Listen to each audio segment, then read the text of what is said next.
Media, सच सबसे पहले सबसे तेज।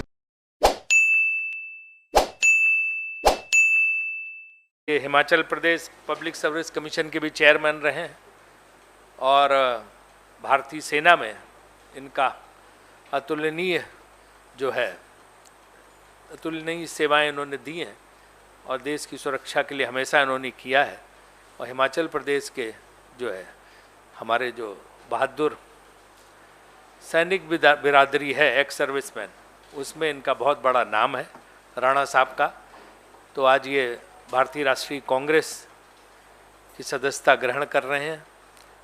हम इनका स्वागत करते हैं और मुझे उम्मीद है कि इनके सहयोग या प्रयासों से हिमाचल प्रदेश में निश्चित रूप से न केवल एक्स सर्विसमैन बल्कि आम जनता में भी एक बहुत अच्छा संदेश जाएगा और कांग्रेस की विजय निश्चित रूप से अगले चुनाव में सुनिश्चित होगी। ये कांगड़ा क्षेत्र से आते हैं और सुला और पालमपुर में उस सारे इलाके में, पूरे कांगड़ा में इनका ज़बरदस्त प्रभाव है, पूरे हिमाचल प्रदेश में प्रभाव है। लोक सेवा आयोग में रह के भी इन्होंने हिमाचल की जनता की बहुत सेवा की है। मैं हमारी पार्टी के वरिष्ठ नेता, राष्ट्रीय कोषाध्यक्ष पूर्व केंद्रीय मंत्री पवन बंसल जी से निवेदन करूंगा कि वो राणा साहब को पटका पहनाकर कांग्रेस पार्टी में शामिल करें। हमारे साथ प्रवीण डावर साहब भी हैं और प्रणव झा भी हैं।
कोई प्रश्न पूछना चाहते हैं आप?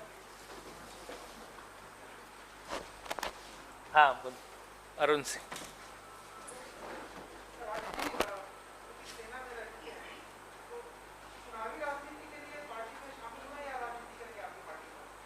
नहीं, ये निश्चित रूप से हिमाचल प्रदेश की सेवा के लिए, प्रदेश की जनता की सेवा के लिए, क्योंकि उसमें लगातार देश की सेवा की।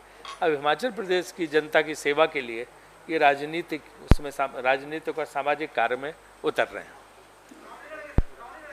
वो तो बाद में पार्टी का जो फैसला हो उस पर है।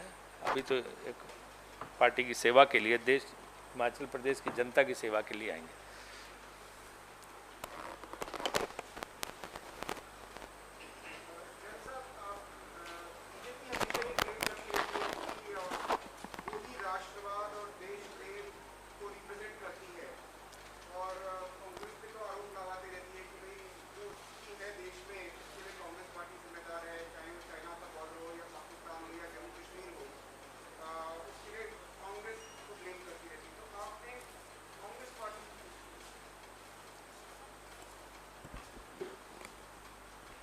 देखिए, कांग्रेस का जो इतिहास आप जाएंगे तो 1965 की लड़ाई भी कांग्रेस के ही नेतृत्व में जीती थी। 1971 की भी लड़ाई जीती है, बांग्लादेश को अलग कराया, पाकिस्तान को अपने ठिकाने पर लगाया, वो भी हमारी दिवंगत नेता श्रीमती इंदिरा गांधी ने किया। तो कोई ऐसा क्लेम करे कि हम ही नेशनलिस्ट हैं या हमारे में ही देश की भावना भरी हुई है, तो ये कहना गलत होगा। मैं ये नहीं मानता। कांग्रेस ने भी देश को बहुत अच्छी दिशा दिखाई है और नेशनलिज्म का, जो खास करके सेकुलरिज्म का प्रतीक रही है कांग्रेस, मैं ये मानता हूँ। और इस पार्टी में वो भावना भरी हुई है कोई क्लेम करे कि हमारे में ही नेशनलिज्म है, वो गलत है।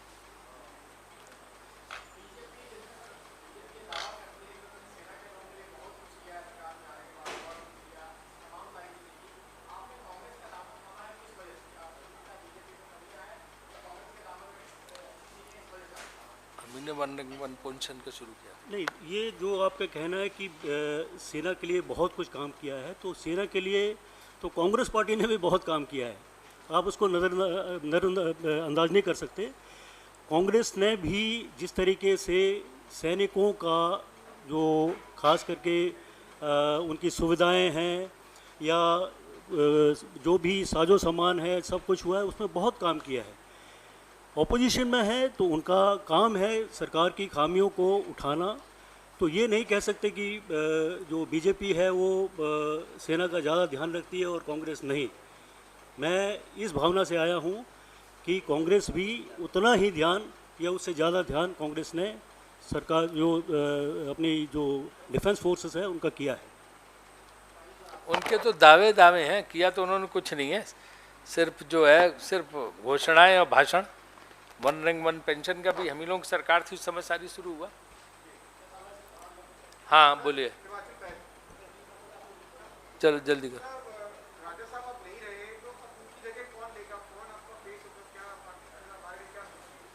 नहीं, वो उसमें तो आप जानते हैं पार्टी में एक से एक सब नेता हैं, सब पूरी तरह से एक होके सक्रिय हैं, है ना। और ये तो पार्टी हाईकमान तय करता कि किसको क्या जिम्मेदारी दी जाए, तो वहाँ किसी किस्म का वो नहीं है। राज साहब की बहुत बड़ी लेगेसी है, उस लेगेसी को हम साथ लेके चल रहे हैं और सारे लोग उन्हीं सारी आइडियोलॉजी पे, कांग्रेस की आइडियोलॉजी पे कार्य करके एकजुटता से चुनाव लड़ेंगे और अगला चुनाव निश्चित रूप से वहाँ जीतेंगे और सरकार बनाएंगे। वो अब तो पार्टी लीडरशिप पे है।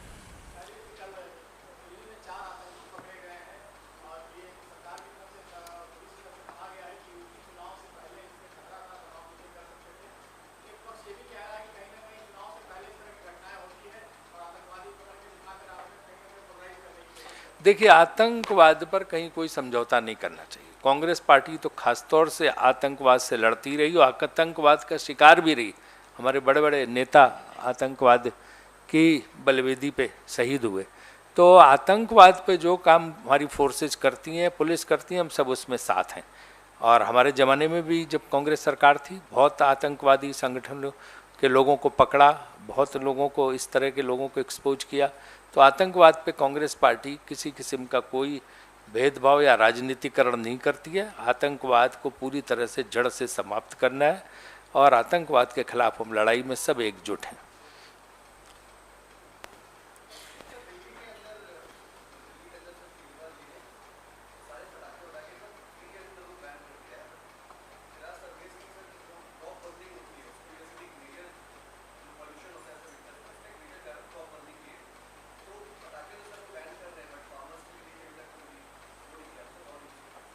नहीं, पोल्यूशन पे तो लॉन्ग टर्म पॉलिसी कुछ बनानी पड़ेगी दिल्ली का। जैसे जाड़े आते हैं, सर्दियाँ शुरू हो जाती हैं। जहाँ तक ये है कि पंजाब से पराली का आता है, तो उस पर जो है पंजाब के हमारे मुख्यमंत्री जी ने केंद्र सरकार को एक लंबा चौड़ा प्रस्ताव भेजा है। केंद्र सरकार को पंजाब सरकार की मदद करनी चाहिए, वो धन जो है किसानों के हित के लिए जारी करनी चाहिए और निश्चित रूप से वो पराली वाली बात समाप्त हो जाएगी। आप कुछ तो बोलना था पराली वाले? ठीक है, और कुछ? चलो, धन्यवाद। Thank you.